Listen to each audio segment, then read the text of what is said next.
কান্দিতে তৃণমূল প্রার্থী ইউসুফ পাঠানের হয়ে প্রচারে নামলেন তৃণমূল নেতৃত্ব। ইউসুফ পাঠানের হয়ে দেওয়াল লিখলেন কান্দির বিধায়ক তথা জেলা তৃণমূল সভাপতি অপূর্ব সরকার। Enjoy the beats with DJ Mishti from Kolkata. Now at Murshidabad's only discotheque Ignition at Golden Retreat. Baharampur Shilpo Taluke Golden Retreat, luxury 4-star hotel with upcoming club facility. দেওয়াল লিখনের মধ্য দিয়ে কান্দিতে শুরু হলো ইউসুফ পাঠানের প্রচার। 10 মার্চ কলকাতার ব্রিগেড সভা থেকে তৃণমূলের প্রার্থী তালিকা ঘোষণা করা হয়। বহরমপুর থেকে তৃণমূল কংগ্রেসের প্রার্থী, বাংলার প্রার্থী,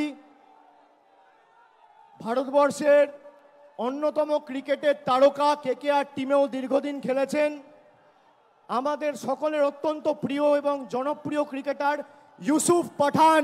বহরমপুরে অধীর চৌধুরীর বিরুদ্ধে প্রাক্তন বিশ্বজয়ী ক্রিকেটার ইউসুফ পাঠানের ওপর ভরসা করেছে দল।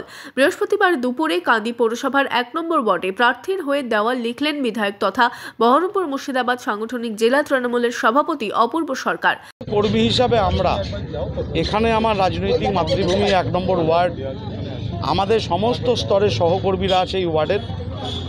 আমার চেয়ারম্যান, আমার কাউন্সিলর, আমার টাউন সভাপতি, ভাইস চেয়ারম্যান, আমার পার্টির নেতৃত্ব, ছাত্র যুব সবাইকে নিয়েই কান্দি শহরের দেয়াল লিখন শুরু হয়েছে।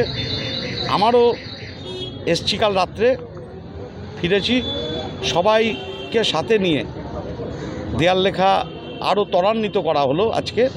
চেয়ারম্যান জয়দেব ঘটক ও অন্যান্য কাউন্সিলরেরাও এদিন ইউসুফের হয়ে প্রচার করেন।